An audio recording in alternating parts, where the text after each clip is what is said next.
Hi, kamusta po mga guys? Doon po sa mga nagchat-chat po sa akin, doon po sa paggawa ng molde. Medyo hindi ko na muna po tinuloy kasi gawa po nag-error po yung gawa ko. Need ko po talaga makabili po ng vacuum, yung humihigop po, yung ibubuhos po doon sa kabilang side na resin, tapos hihigupin po siya po dito sa kabilang side ng machine.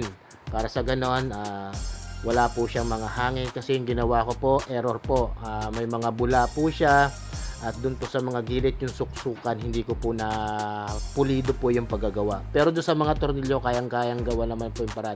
Doon lang po sa parte na sinusuksukan yung may mga clip at hindi ko po talaga kinaya at hindi ko na pwede po isugal po yung aking gawa kasi malaki materialis po yung masasayang. Kaya ito na po guys ang katapusan po ng aking gawa na real carbon fiber forged carbon.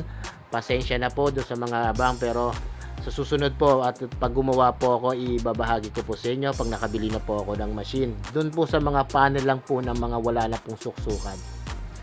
Muli marami pong salamat doon sa mga lagi po sa aking nag-aabang sa aking mga video, sa mga sumusuporta.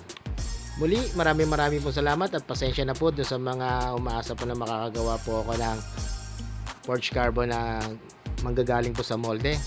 Bali guys, sa susunod ibabahagi ko pa rin sa inyo ang aking mga ginagawa at pagpasensyahan nyo na. Talagang binitaw ko na muna at ayoko muna isugal po yung mga natitirang materyales. Kita-kits na lang po tayo guys next project. Thank you for watching. Bye bye.